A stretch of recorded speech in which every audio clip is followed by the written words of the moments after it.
Hello everyone. आज हम discuss करेंगे क्लास 8 साइंस का chapter number 5 coal and petroleum.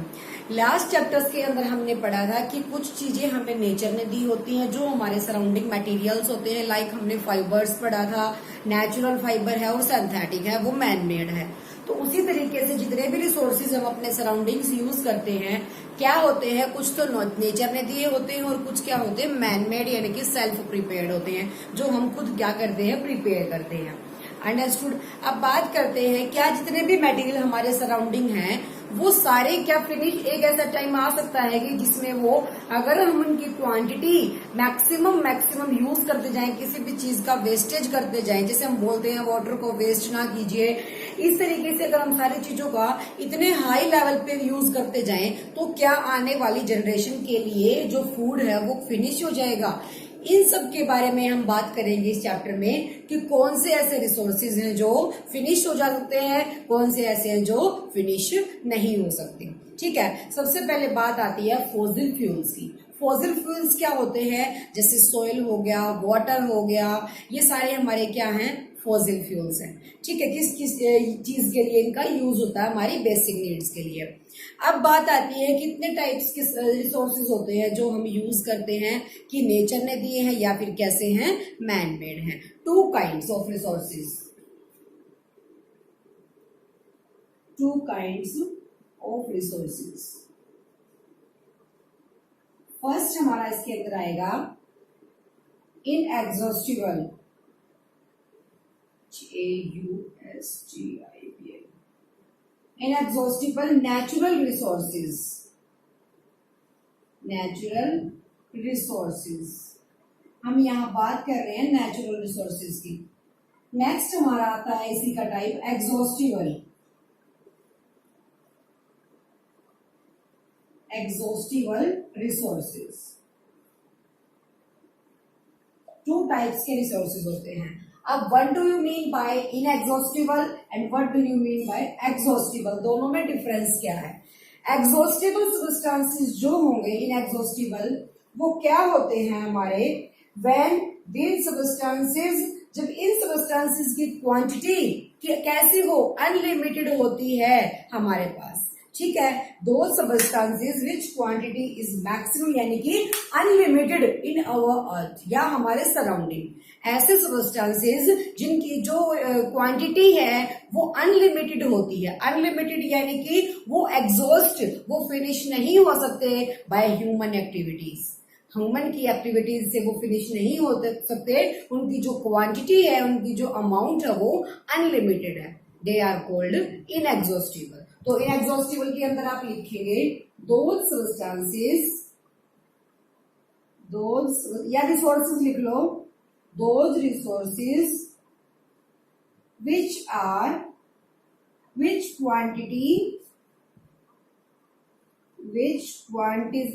is unlimited, unlimited, जिनकी क्वांटिटी क्या है अनलिमिटेड है, and they are not exhaustible by human activities, जो ह्यूमन एक्टिविटीज से फिनिश नहीं होते, खत्म नहीं होते। दे आर नॉट एग्जॉस्टिबल, या फिनिश लिख लेना by human activities, by human activities. Humans की जो एक्टिविटीज होती है ये उनसे डिस्ट्रॉय या फिनिश या एग्जॉस्ट या बिल्कुल ही फिनिश नहीं होती, यानी कि लिमिटेशंस नहीं आती, इनकी कमियां नहीं होती। अब देखो इसका एग्जांपल की बात करते हैं। सनलाइट है, सन हमें डेली लाइट देता है। क्या कोई ऐसा दिन आएगा कि सन की लाइट ही फिनिश, हमने उसको आज ज्यादा यूज कर लिया, कल वो हमें कम मिलेगी, या वो एक टाइम पे ऐसा हो जाएगा कि वो फिनिश हो जाएगी, ऐसा कोई टाइम नहीं आएगा। इसी तरीके से एयर होती है, जो एयर है वो भी क्या ऐसा होगा कि आज ज्यादा तेज चल गई तो कल कम चलेगी, या फिर डेली तेज चलती रही तो एक दिन एयर ही फिनिश हो जाएगी, ऐसा कभी नहीं हो सकता। तो ये जो रिसोर्सेज होते हैं वो हमारे क्या होंगे इनएग्जॉस्टिबल, यानी कि जो कभी भी फिनिश नहीं होते by man made, by humans activities. हमारी एक्टिविटीज करने से ज्यादा वो कभी फिनिश नहीं होते। They are called inexhaustible resources. Understood. इसका एग्जांपल लिख लो तुम, sunlight and air. Sunlight and, समझ आ गई बात। अब नेक्स्ट पॉइंट की बात करते हैं, एग्जॉस्टिबल। एग्जॉस्टिबल रिसोर्सेज कौन से होते हैं? दे आर इन लिमिटेड, जिनकी जो क्वांटिटी होती है वो एक लिमिट के अंदर होती है, and they are exhaustible by human activities. इनकी जो क्वांटिटी है अर्थ पे या हमारे सराउंडिंग वो एक लिमिटेड अमाउंट में है, और इनका जो एग्जॉस्ट यानी कि हाई लेवल पे यूज किया जाएगा तो ये क्या हो जाएंगे? एग्जॉस्ट यानी कि एकदम फिनिश हो जाएंगे। समझ आई बात? तो एग्जॉस्टिबल के अंदर क्या लिखोगे? their quantity is limited, their quantity is limited, quantity limited है, so they are exhaustible, so they are exhaustible by human activities। humans की जो एक्टिविटीज होती है उनसे ये फिनिश हो जाते हैं। अब वो क्या क्या है? Coal and petroleum, coal and petroleum, ये ऐसी चीज होती हैं जिनका अगर आप ज्यादा वेस्टेज करोगे या फिर ज्यादा से ज्यादा यूज करोगे तो एक टाइम ऐसा आएगा कि जिस टाइम पे ये फिनिश हो जाएगी। Basic difference in exhaustible and exhaustible is their quantity is unlimited and their quantity is limited. अब कोई भी जो लिमिटेड चीज है ऑब्वियसली एक न एक दिन वो क्या हो जानी है? फिनिश हो जानी है, खत्म हो जाएगी। लेकिन जो इनएग्जॉस्टिबल रिसोर्सेज होते हैं नेचर के, हम नेचुरल की बात कर रहे हैं, ना कि मैन मेड की। जो नेचुरल रिसोर्सेज है इनएग्जॉस्टिबल, जैसे सनलाइट हो गया, एयर हो गया, वाटर भी इसी के अंदर आता है, क्योंकि जो वाटर होती है, सॉइल होती है, वाटर का जो सर्कुलेशन बनता रहता है कि ऊपर से बारिश आई, फिर अर्थ के अंदर चला गया वो पानी, फिर प्लांट्स ने ले लिया, उसके थ्रू जो पूरा साइकिल है वो क्या करता रहता है? चलता रहता है। तो वाटर भी कभी फिनिश नहीं होता। सॉइल, सनलाइट एंड एयर इसके एग्जांपल्स हैं। हमने पढ़ा एग्जॉस्टिबल रिसोर्सेज। एग्जॉस्टिबल रिसोर्सेज जिनकी जो क्वांटिटी है अर्थ पे वो एक लिमिटेड है, और जो फिनिश हो जाएंगे, जो एग्जॉस्टिबल हो जाएंगे बाय ह्यूमंस एक्टिविटीज। ह्यूमंस की एक्टिविटी से वो क्या हो जाएंगे? एक दिन फिनिश हो जाएंगे। अंडरस्टूड? अब बात करते हैं नेक्स्ट पॉइंट कि हमारे जो नेचुरल रिसोर्सेज है वो कौन से हैं जो हमें इस चैप्टर में क्लियर करने हैं। In this chapter, we will study about natural resources. What are natural resources? Obtained from nature, जो हमें किसने दिए हैं? नेचर ने दिए हैं। तो हम पढ़ेंगे coal, petroleum and natural gas. किसके बारे में? नेचुरल गैस के बारे में। They are fossil fuels, they are fossil fuels. वे हमारे क्या होते हैं? फ्यूल्स के लिए हम इनका यूज करते हैं। समझ आ गई बात? And they are natural resources. अब नेक्स्ट पॉइंट आता है कोल। कोल के बारे में पढ़ते हैं। What is coal? Coal is hard as stone. Coal हमने देखा है ना, कोयला ब्लैक कलर का। Coal is hard, very hard होता है। Coal is hard as stone, stone की तरह hard, and black in colour, और कलर में कैसा होगा? ब्लैक होगा। कोल को हम ब्लैक गोल्ड भी बोलते हैं। अगर क्वेश्चन कहीं पे आ जाता है कोल का तो इसको बोला जाता है ब्लैक गोल्ड। तो कोल के बारे में तुम क्या लिखोगे? Coal is hard, coal hard होता है एज स्टोन, किसकी तरह? पत्थर की तरह, and black in colour, and black in colour. ठीक है। उसके बाद बारी आती है इसके यूजेस क्या होते हैं। कोल का क्या यूज है? जैसे हम नान वगैरह बनाते हैं, वो जो भट्ठी होती है, तो फूड कुकिंग के लिए भी किसका यूज होता है? कोल का। ठीक है। Coal is used in food cooking, used for cook food, food को पकाने के लिए। Used in the railway engines to produce the steam to run the engine.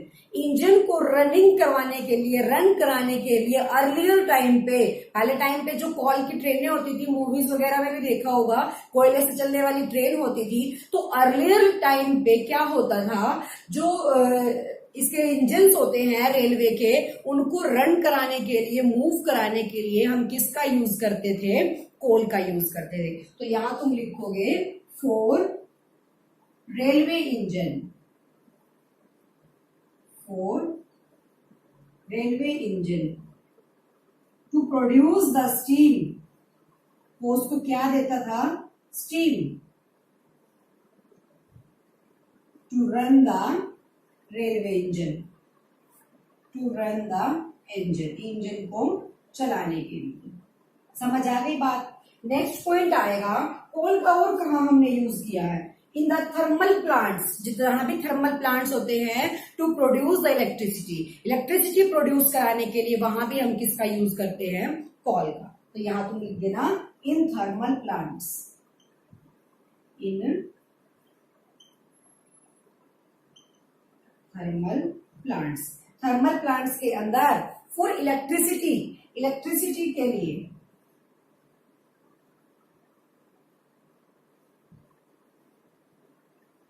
Electricity produce कराने के लिए थर्मल प्लांट्स के अंदर इसका यूज होता है। And coal is used as fuel in the industries, जितनी भी इंडस्ट्रीज होती है वहां एज ए फ्यूल इसका यूज होता है। तो as a fuel in industries, industries के अंदर एज ए फ्यूल भी कोल का यूज होता है। समझ आ गई बात? हमने पढ़ा जो कोल है, पेट्रोलियम है, नेचुरल गैसेस हैं, दे आर फॉसिल फ्यूल। अब क्वेश्चन ये भी अराइज हुआ था कि फॉसिल फ्यूल इनको क्यों बोला गया? कि क्योंकि they are obtained from the, ये कहां से मिले? फ्रॉम डेड प्लांट रिमेन्स, जो डेड प्लांट्स हो गए हमारे, डेड लिविंग ऑर्गेनिजम्स हो गए, उनका जो रिमेन्स यानी कि रेजिड्यू, जो बचा हुआ पार्ट है डेड ऑर्गेनिजम्स का, remains part is converted into coal, petroleum and natural gas. तो जो भी हमारा प्लांट्स का या फिर ऑर्गेनिजम्स जितने भी हैं, उनका डेड पार्ट जो बच जाता है, रिमेन्स, उसको किस में कन्वर्ट हो जाता है? ऑटोमेटिकली हमारा फॉसिल फ्यूल्स के अंदर कन्वर्ट हो जाएगा। समझ आ गई बात? ये इंपॉर्टेंट नोट कर लेना। अब हमने पढ़ा है कोल के बारे में। अब बात करते हैं कि कोल की पूरी स्टोरी क्या है, कोल कैसे बना।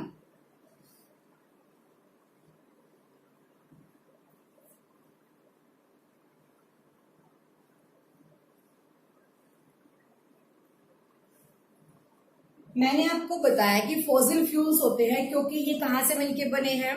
डेड सेल से। जो डेड ऑर्गेनिजम्स होते हैं वो कन्वर्ट हो गए हमारे कोल के अंदर। अब यही बात बेसिक सी किसके अंदर है? स्टोरी ऑफ द कोल के अंदर, story of the coal. Coal की क्या स्टोरी बनी? Coal is known as black gold, ये बात याद रखना। Coal is known as black gold, यानी कि इसको काला सोना, क्योंकि मोस्ट इंपोर्टेंट पार्ट था हमारी लाइफ प्रोसेस का। उस टाइम पे हर काम क्या होते थे? अर्लियर टाइम पे जितने भी वर्क होते थे सराउंडिंग, वो सारे कोल से ही होते थे। इलेक्ट्रिसिटी प्रोड्यूस करानी है, स्टीम के लिए चाहिए, फूड कुकिंग के लिए चाहिए, तो सारे काम जितने भी हैं वो कोल से होते थे। अब बात करते हैं कोल की स्टोरी क्या है। जो earlier about 200 years before 200 years, 200 साल पहले क्या था? The earth had dense forest, जो अर्थ है उसके पास इतने घने जंगल थे, बहुत ज्यादा। तो ड्यू टू प्रोसेस, किसकी प्रोसेस? अर्थ प्रोसेस लगा लो या कोई भी प्रोसेस आ गई, due to natural process, natural process जब हुई हमारी, the forest are buried in the soil, जो फॉरेस्ट हैं वो सारे डिस्ट्रॉय हो गए और सोइल के अंदर ब्यूरिड यानी कि दब गए। ठीक है, अब उनके ऊपर अपर लेयर बनती चली गई सोइल की, soil deposit on upper layer, यानी कि जो सोइल है वो उनके ऊपर क्या चली गई? Deposit over them. तो ये वो क्या होते चले गए? कंप्रेस्ड, यानी कि दबते चले गए नीचे। लंबे टाइम के बाद, आफ्टर सम टाइम या आफ्टर लॉन्ग टाइम, लंबे टाइम के बाद क्या हुआ? अब जो भी वो फॉरेस्ट से, यानी कि जो वो डेड सेल थे, वो dead cell converted into coal. वो किसमें कन्वर्ट हो गए? कोल में कन्वर्ट हो गए। So the process of dead organisms converted into the slow process of dead organisms converted into coal, this process is called carbonisation. इस प्रोसेस को क्या बोला गया? कार्बनाइजेशन बोला गया। It was formed by the remains of vegetation. जितना भी vegetation हमारा है उसके बचे हुए पार्ट से हमें क्या मिला? कोल मिला। Understood? Coal is also called the fossil fuel. तो कोल को भी क्या बोला गया? फॉसिल फ्यूल बोला गया। व्हेन हीटेड इन एयर, जब हमने उसको हीट किया एयर की प्रेजेंस में, तो कोल प्रोड्यूस्ड कार्बन डाइऑक्साइड गैस। उसको कार्बन डाइऑक्साइड गैस वहां से प्रोड्यूस हुई, इसीलिए उस प्रोसेस को कार्बनाइजेशन बोला गया।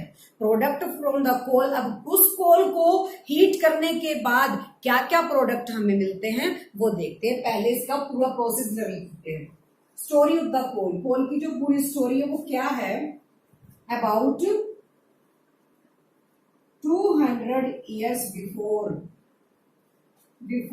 पहले 200 साल पहले, the earth had dense forest. जो अर्थ है उसके पास घने जंगल थे। The earth had dense forest.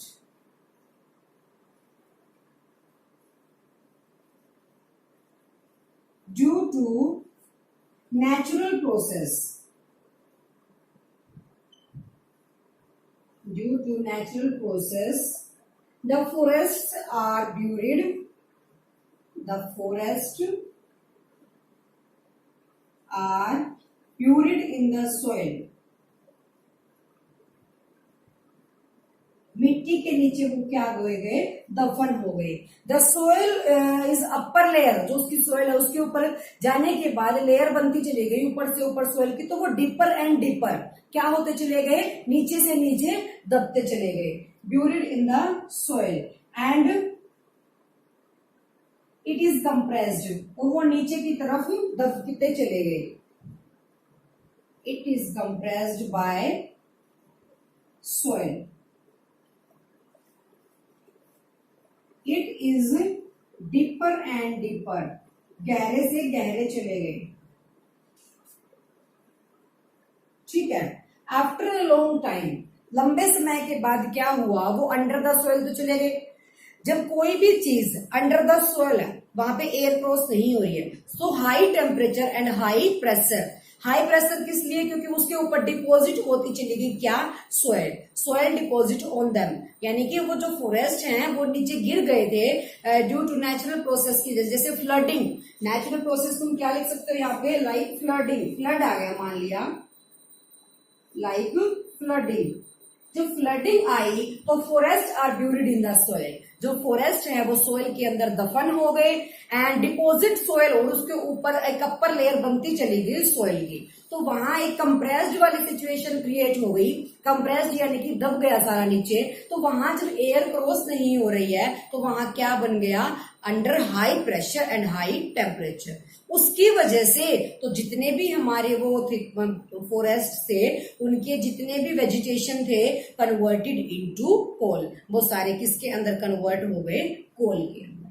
ठीक है, तो ये बात लिख सकते हो तुम यहाँ पे।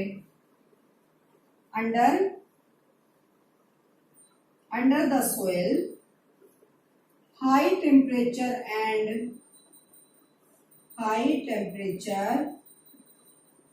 and high pressure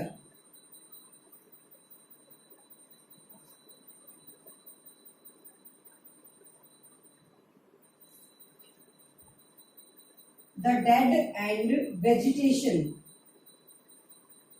vegetations are converted into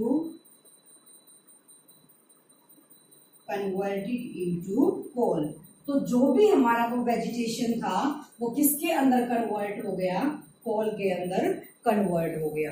coal contains carbon. जो कोल है वो क्या कंटेन करती है? Carbon. And carbon is the purest form of coal. जो कार्बन है वो प्योरेस्ट फॉर्म है किसकी?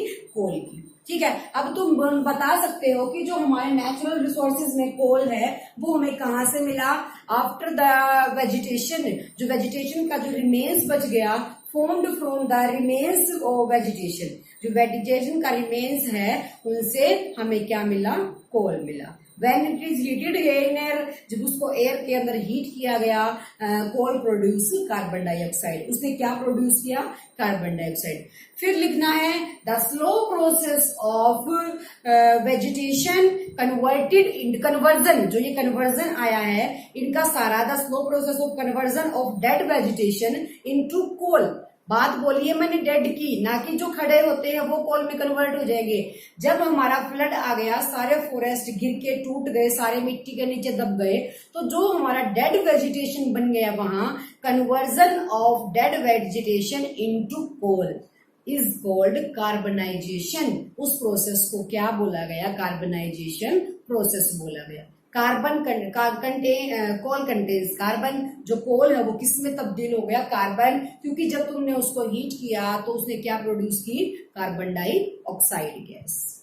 अंडरस्टूड। तो ये थी स्टोरी सिर्फ कोल की। उसके बाद जब तुमने उसको हीट किया, कोल को यूज किया, उसने कार्बन डाइऑक्साइड तो दिया, उसके अलावा और सब्सटेंसेस भी तो दिए, उनको बोला जाता है कोक, कोल तार, जिसको तुम तार कोल बोलते हो जनरली, एंड कोल गैस। अब उनके बारे में पढ़ते हैं।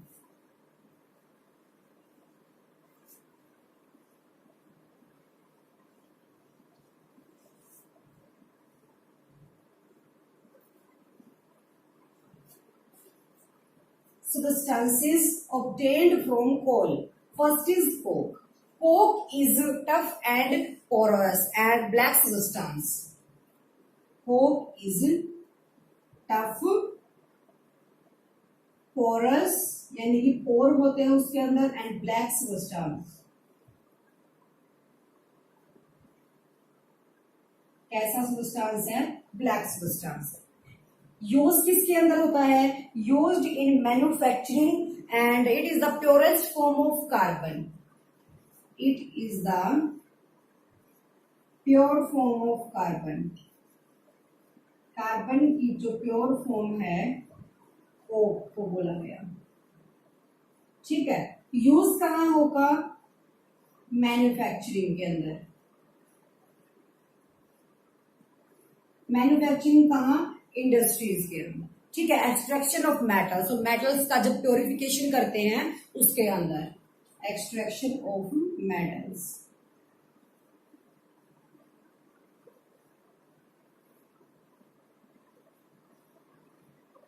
समझ आ गई बात। कोक कहां से निकला, जब कोल को हीट किया गया। कोक क्या है, tough, porous and black substance है। It is the pure form of carbon. Carbon की कैसी फॉर्म है, प्योर। मैन्युफैक्चरिंग में इसका यूज होता है, स्टील की मैन्युफैक्चरिंग के अंदर, मैन्युफैक्चरिंग ऑफ स्टील। स्टील की जब मैन्युफैक्चरिंग होती है कोक का यूज होगा। एक्सट्रैक्शन ऑफ मेटल्स, जब मेटल्स का हम प्यूरिफिकेशन करते हैं वहां भी किसका यूज होगा, कोक का यूज होगा। अंडरस्टूड। अब नेक्स्ट पॉइंट आता है कोल तार।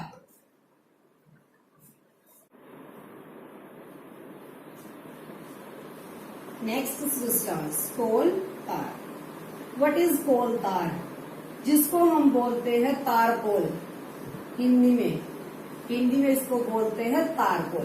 तारकोल is a black liquid and thick liquid. देखा होगा ना, जब क्या बनते हैं, हमारे रोड वगैरह बनते हैं, उस पर डला होता है एक लिक्विड, लेकिन वो इतना थिन नहीं होता, बड़ा थिक लिक्विड होता है, लेकिन होता है लिक्विड फॉर्म में। It is a thick liquid and black in colour, और कलर में कैसा होगा, ब्लैक होगा। And its smell is unpleasant, यानी कि जो अनप्लीजेंट मतलब जो हमसे सहन नहीं होती ऐसी, तो उसकी स्मेल कैसी होती है, अनप्लीजेंट होती है। यहाँ तुम लिख दो, it is a thick liquid. It is a thick liquid and black in colour.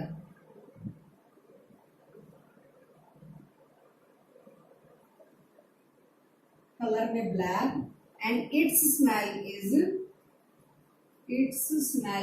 Unpleasant.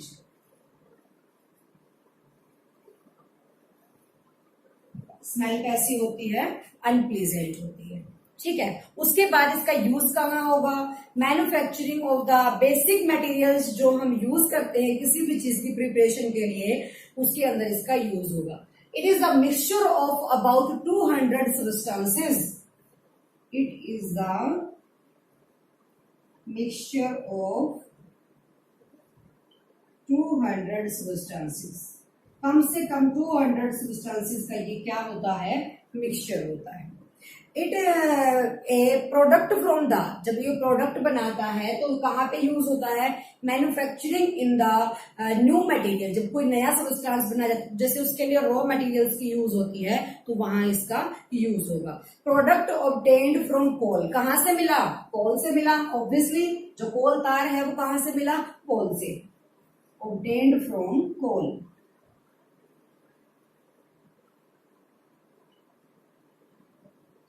obtained from coal।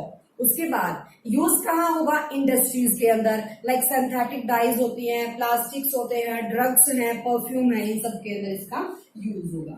Use in industries, prepare करने के लिए जो फर्स्ट मटेरियल है, इन चीजों को प्रिपेयर करने के लिए फर्स्ट मटेरियल जो यूज होगा वो कोल तार होगा, यानी कि प्लास्टिक्स, परफ्यूम्स, उसके अलावा ड्रग्स, सिंथेटिक, इन सारी चीजों में यूज होगा किसका, कोल तार। उसके बाद एक पॉइंट आता है बिटुमेन। बिटुमेन नाम का जो कोल है ये रिप्लेस कर दिया जाता है कोल तार की जगह, प्लेस ऑफ द कोल तार। तो बिटुमेन को याद रखना, bitumen petroleum is the place that coal tar. Understood? It is the obtained from, it is a natural substance, a natural resource obtained from coal। कहाँ से मिला, कोल से मिला।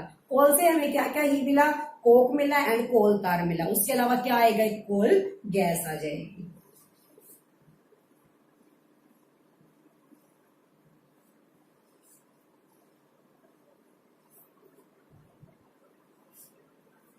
कोल gas, coal gas gaseous form में used in the industries.